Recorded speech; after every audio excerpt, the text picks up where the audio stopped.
Bonjour, good morning, magandang umaga sa inyong lahat, and welcome to EBC International News Canada edition. I am your host today, Trudeau, and these are today's headlines.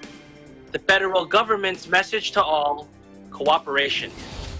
Andre Lajoie later reports on the largest cargo plane with medical supplies coming to Canada. Kathleen Cruz later reports about the do's and don'ts of cleaning products. And our sports guru, Anthony Sevilla, reports on how COVID has affected the Canadian Basketball League. Now, some of you might be eating breakfast right now or getting ready to go outside. If you are going outside, again, we remind everyone, let's continue to practice proper precautions, social distancing. Let's all be responsible so that we're all safe. And we will do our best while you're getting ready, of course, to keep you entertained and most importantly, informed with the news coming from Canada. And for those eating right now, I hope you're sitting back, relaxing, and enjoying this morning. Here is the weather in Canada. As we can see here in Vancouver, it is cloudy. The temperature is between 15 to 20 degrees. In Calgary, sunny, 21 degrees. In Winnipeg, a little bit of rain, 22 degrees Celsius. In Montreal, much warmer, no rain, 26 degrees. In Toronto, we have thunderstorms, 22 degrees. The summer heat has really come over the country. And there in Manila right now, it is cloudy, 33 degrees Celsius. So we now go to today's top headlines. The Justin Trudeau government had a press conference the last couple days and talked about how the provinces, the nation, and all Canadians need to do our part to help fight this pandemic. He started off by assuring Canadians that dialogue and communication with the provinces continues. Here's a clip. Last night, the premiers and I held our 10th weekly call since the beginning of the crisis. And we talked about what's been on everyone's mind lately, how we can safely reopen the economy. Over the past few months, Canadians have been doing a great job of staying at home, maintaining physical distancing, and listening to public health advice. And that means we can restart some activities, but we're not out of the woods yet. Now, currently, the country has about 84,000 confirmed cases, and because we haven't seen the flattening of the curve, as the government often points out, Canadians need to be cautious. Now, specifically, he talked about the steps needed in order to reopen the country, and this is what he had to say. COVID-19 remains a serious health threat. We have to proceed with caution and keep listening to science, or we risk losing the progress we've made. So today, I want to outline what we know needs to happen to successfully reopen the economy and adjust to our new normal. First, we need to continue scaling up our testing capacity so we can quickly identify new cases and isolate them. Now, with all this new testing, naturally supplies and inventory are needed. So the federal government says they will do its part when it comes to procuring and securing the necessary medical items needed, like swabs and reagents. Now, of course, with all this testing, they need to make sure that the system of tracing is not only improved, but if possible, even upgraded. Second, we need to accelerate our ability to do contact tracing. After we've confirmed and isolated new cases, we have to get in touch with everyone who may have been exposed to the virus and make sure they take measures to quarantine and monitor themselves for symptoms or get tested. Now, though provinces are practicing contact tracing in different ways, he says the federal government has trained and deployed federal workers to help where they can. Now, he states that these federal workers, along with an additional 1,700 interviewers from Statistics Canada, will be available 7 days a week, with the ability to make between 17,000 to 20,000 calls a day. Now, with all of these figures, of course, being collected by the provinces, the message from the federal government is cooperation. Third, we have to ensure that data collected across jurisdictions is shared between provinces and territories. This will help us track the spread of the virus, adapt our response accordingly, and save lives. Now, the hope is with everyone being on board with a cautious rather than a careless approach, Canada will be able to navigate through this pandemic in the best way possible. But with all this uncertainty, the government says we're not only there to give help, but access to that help is now much easier. Over the past few months, we've set up a number of programs to help everyone from students to parents to seniors get through this crisis. If you need support but you're not quite sure where to start, we now have a new online tool to help you. Just go to canada.ca/coronavirus benefits. You'll find a list of a few simple questions, and the tool will generate an array of programs for which you may be eligible.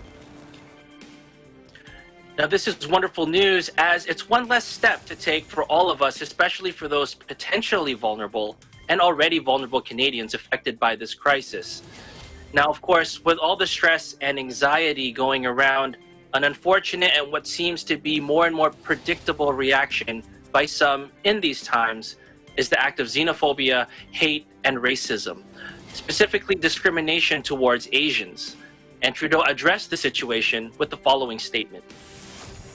Over the past few weeks and months, businesses, buildings, and statues have been vandalized. People have been verbally abused and physically attacked. It's unacceptable. Hate, violence, and discrimination have no place in Canada.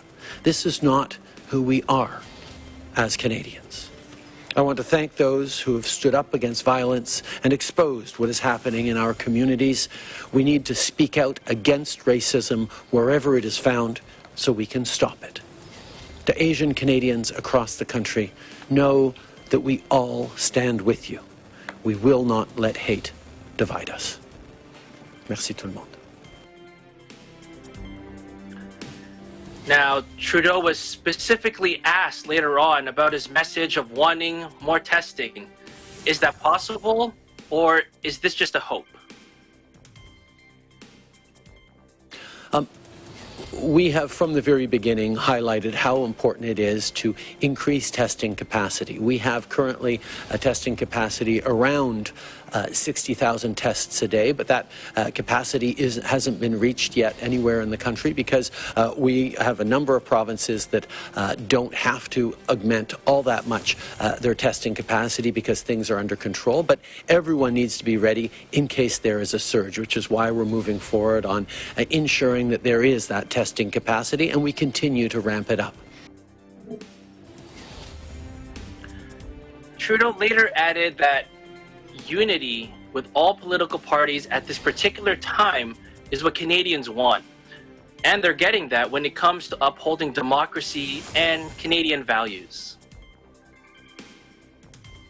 I think we want what Canadians want, to make sure that there is a functioning parliament that will ensure that questions and preoccupations from across the country get heard.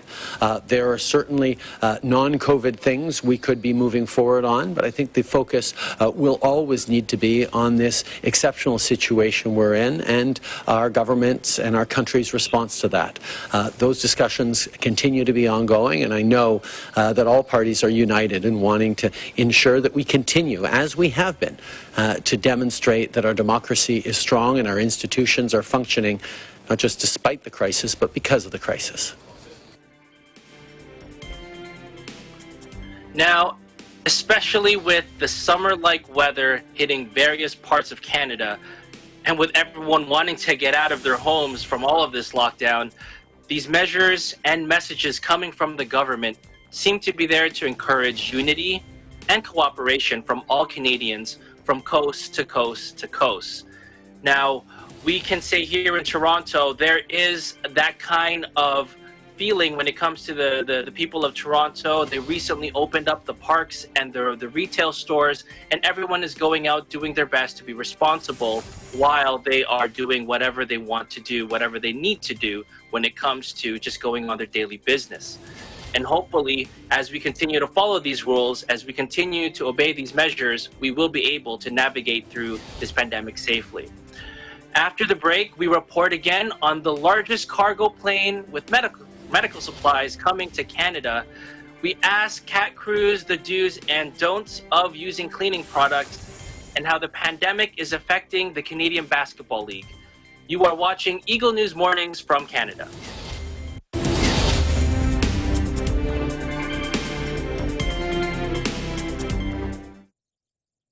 Iba't iba man ang pinanggalingan, iisa lang ang pinangahawakan. Ang pangarap na makilala sa kanilang larangan. Mas titindi pa ang performances ng ating mga TNG aspirants dito lang sa pinakabago at pinakamalaking talent competition ng Philippine Television. Ito ang...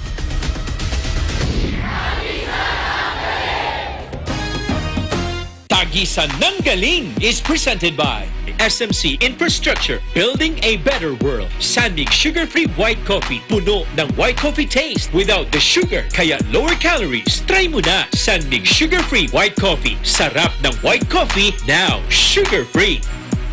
Vet-approved Nutrichos, the only premium dog food with active boost for optimum energy and prebiotics that help strengthen immunity. Just like Catherine Bernardo, gawing listo ganado ang fur babies niyo. Listo ganado sa Nutrichos. Magnolia Chicken Templados, delicious, ready to cook and freshly marinated daily. Pure Foods Luncheon Meat, pure sarap for every family. Star Chunky Cheese Corned Beef, ang cheesy ng corned beef mo. Walang duda, kids can tell na #1 ang Pure Foods Tender Juicy. Ang tender, ang juicy, ang sarap. Co-presented by Cooper, expert in air conditioning and electromechanical.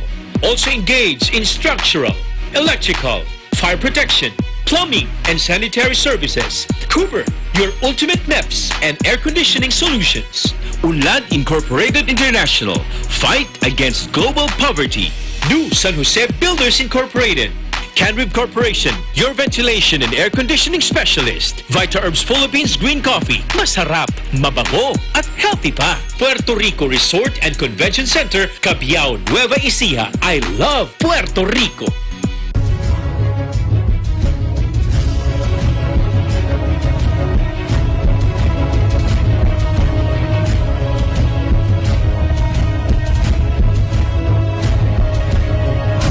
Participation with Rain or Shine Elastomeric Waterproofing Paint. Colorful protection for your home. Matimco. Matimco is wood. Wood is Matimco. Our Square Variables Incorporated, your trusted UPS supplier and UPS maintenance provider in Luzon, Visayas, and Mindanao. CompuZell Computer Services, ID card and lanyard manufacturer. Saisho International Trading Corporation, DN Steel, EMAC UPB Roof Corporation. Hey, Gretchen Ho here, and I'm a white coffee lover. Creamy kasi, and very yummy. Pero mas masarap kung hindi nakaka-guilty. Check my new discovery, San-Made Sugar-Free White Coffee. Puno ng white coffee taste without the sugar, kaya lower calories. Try mo na! San-Made Sugar-Free White Coffee. Sarap ng white coffee, now sugar-free.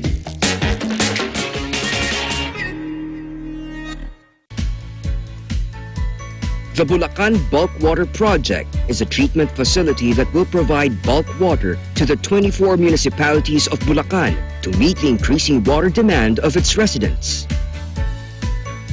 Through concessionaire, SMC Infrastructure also initiated the significant improvements of the Manila North Harbor Port, the country's busiest port. Listo at ganado ang baby ko sa vet-approved Nutrichunks with active boost and prebiotics na pampalisto.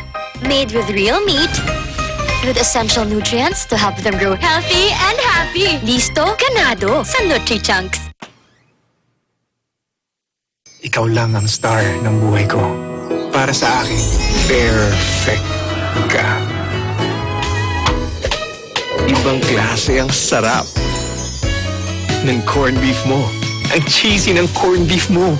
Pag Star Chunky Cheese Corned Beef, sarap ng corned beef, inangat pa ng real cheese cubes. Kaya perfect ang sarap. Star Chunky Cheese Corned Beef.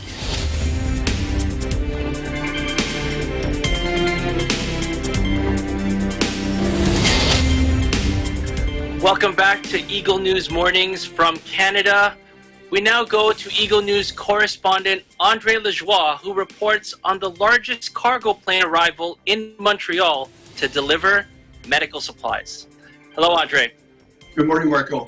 Yes, the largest cargo plane, the Antonov 225, touched down near Montreal with COVID-19 health supplies north of Montreal at the Mirabel Airport this morning to deliver thousands of kilograms of medical supplies and gowns for the fight against COVID-19. Excuse me. The Antonov 225, which was chartered by Quebec, arrived from China at Mirabel Airport near Montreal with the largest shipment of medical supplies for the province since it started the pandemic. It has taken 19 hours for China workers to load the plane, in China. The Antonov has 2 teams of pilots to relay each other during the flight. The workers loaded by hand with thousands of boxes of gowns and medical supplies. More supplies are to follow in the coming weeks in Canada, follow Poland, France, and Germany in getting such a huge haul of medical supplies. Some of those gowns were sent to help hospitals and military supplies, soldiers, and other department agencies. The government employees of public works, as well as the government department agencies, says Marco Trudeau. The boxes will be sent by truck to warehouses and reloaded by other trucks to distribute in provinces across Quebec, hospitals, government workers, and Canadian military. We managed to get close to 1,000 cubic meter of quality gowns in boxes. We're working to repeat event in the next few days and hoping that Canada will follow, said Alexandre Piquet, President and CEO of Trident Real Estate Company. Trident altered the operation to United after the pandemic hit to work with the importer-exporter VSLG group to help transport goods during the crisis.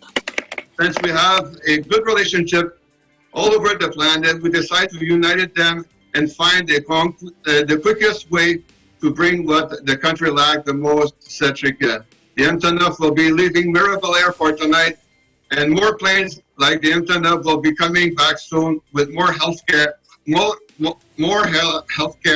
supplies, says Alexandre Piquet of Trident. Ici, Andre Lajoie, we live in interesting time.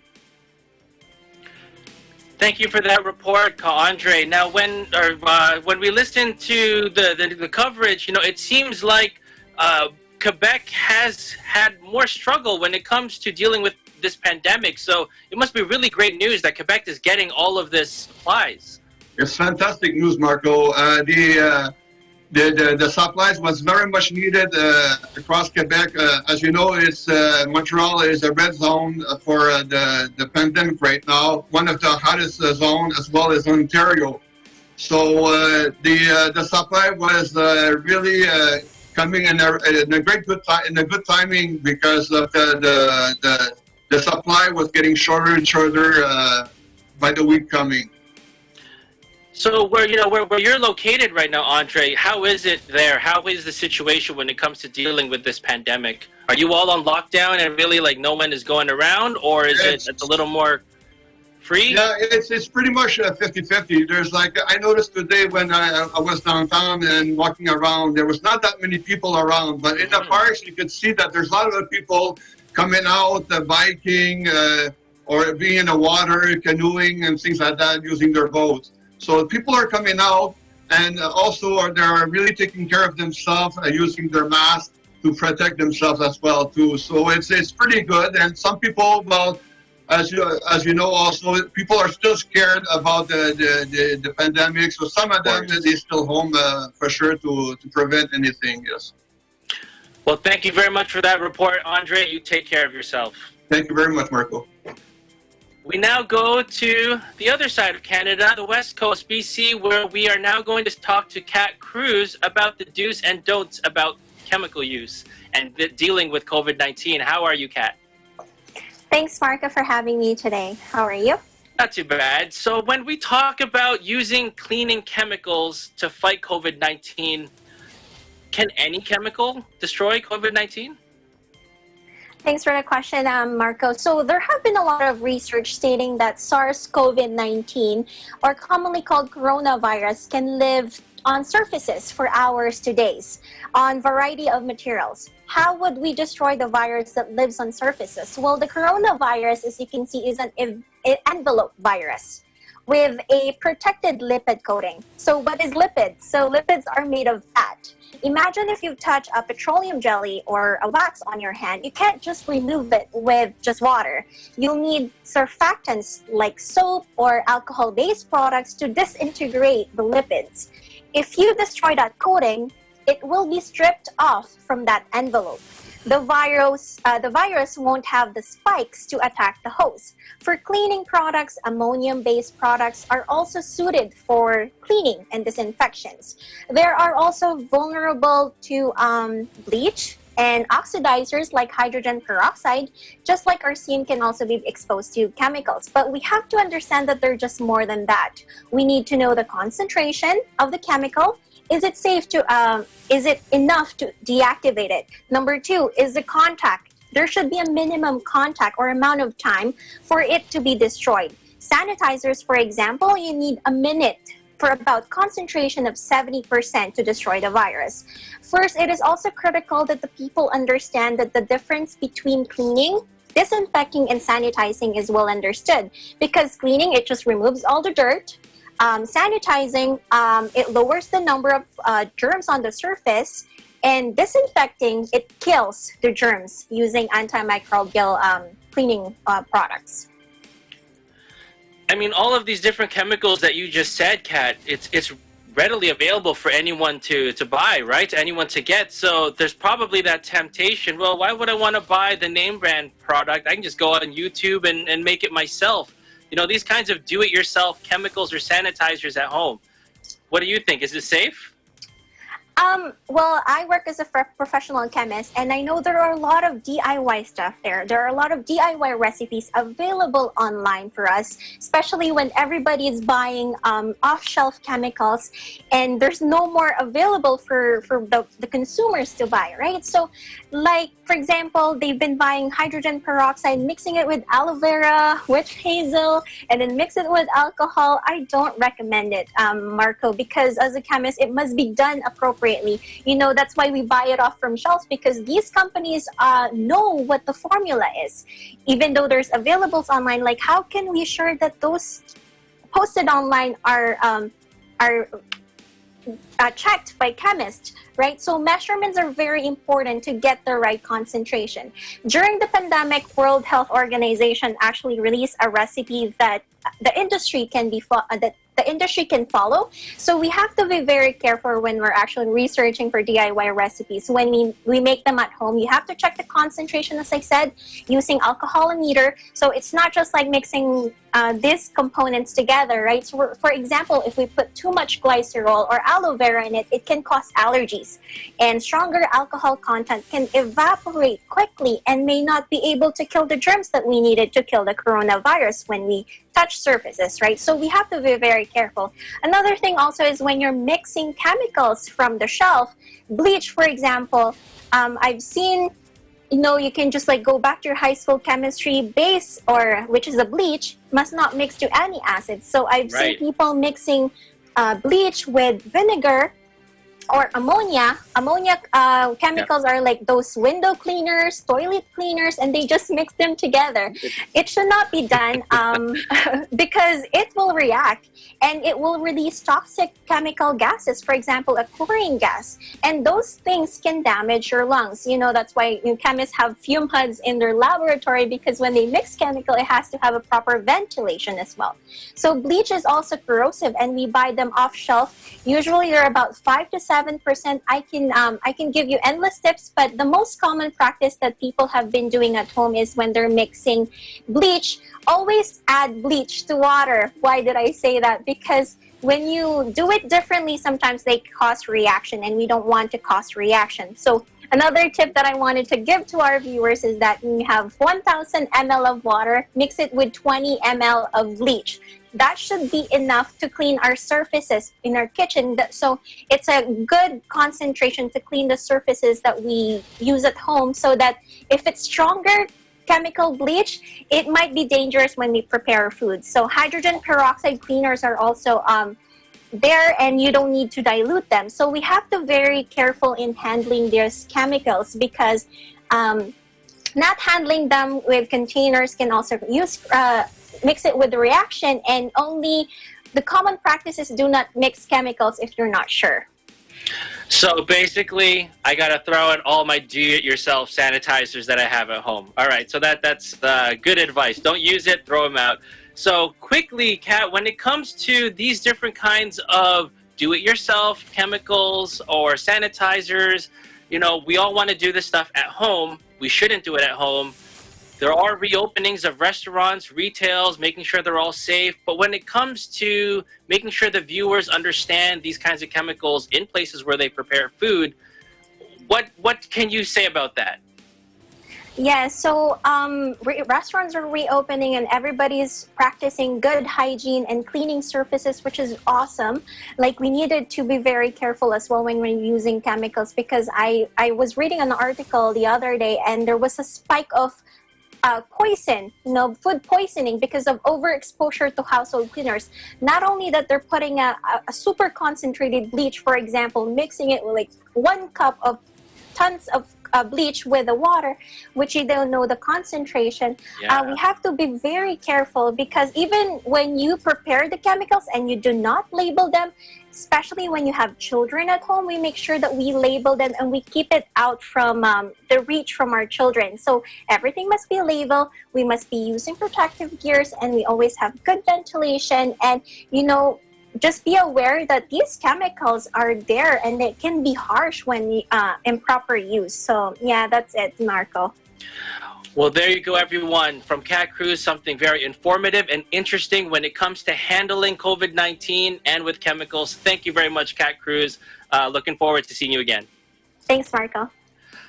We now go to Eagle News sports correspondent Anthony Sevilla, who tells us what is happening with the Canadian Elite Basketball League. Hello, everyone. I'm Anthony Sevilla from Vancouver, and I'm joined with a special guest today. He's the Vice President of the Fraser Valley Bandits of the Canadian Elite Basketball League. Thanks for joining with us today. Yeah, thank you for having me, Anthony. I'm very excited to be here. For those who don't know what the CEBL is, can you just elaborate what the difference between the CEBL is and other leagues in North America? The Canadian Elite Basketball League is a domestic professional league here in Canada. So very similar to what you would see in domestic leagues, potentially in the Philippines or in Europe or in the rest of Asia, where a significant portion of the players will be from that specific country. So for us, 70% of our players have to be Canadian. As you might know, like, Canada is becoming one of the premium producers for players in the NBA. So for us, we thought, well, why isn't there an opportunity for players to play domestic here in Canada? Why not create an opportunity to show people here in Canada what type of level of talent we have that represent? So the league was supposed to tip off earlier this month. Is there any updates of the league and what's planned for the foreseeable future? Yeah, for at least this summer, we're exploring a lot of options. Right now, we have not canceled this season, but our league was built to withstand these kind of situations. So we're back next summer no matter what, but we want to be back on the court this summer. So we'll find out soon what's happening once we get more information from the federal government and the health authorities. So a lot of leagues are going the route of no fans in the stadiums. Do you feel that the CEBL is going in that direction, and do you think the league can sustain that? We are a ticket revenue generating league. That is one of our primary sources of revenue, and honestly, without that, I'm not sure how we would operate. But if that is the case going into next summer, then I know our league will look at ways to generate revenues in other ways to make sure that we can withstand these type of situations. most importantly, just making sure people are safe and staying strong during these times and helping each other be safe. So you guys have been very open to supporting frontliners during this pandemic. Is there anything you guys have planned? Yeah, we're looking at ways that we can provide the frontline workers with an opportunity to attend a game for free by working with our local community partners as well to make that happen, whether that be for the home opener in 2021 or for our first responders night. Yeah, we're looking at ways that we can do something special for them. Thanks, Dylan, for joining us today. That was Dylan Kular, Vice President for the Fraser Valley Bandits of the Canadian Elite Basketball League. From Vancouver, Anthony Sevilla, Eagle News. We live in interesting times. Thank you very much for that report, Anthony. And that wraps up our coverage for today. On behalf of the team, we will continue to keep you updated, hopefully entertained, but most importantly, informed, so that you can continue to keep safe your family, friends, and yourself. Thank you for watching. Salamat po sa pagpanonood. In Toronto, Marco Zerudo, Eagle News. We live in interesting times. Bon journée, good morning, magandang umaga po. Stay tuned for Aguila Balita, hosted by Maricar Velasco. Thank you, Marco. Stay safe. You too. Na ang mga pangunahing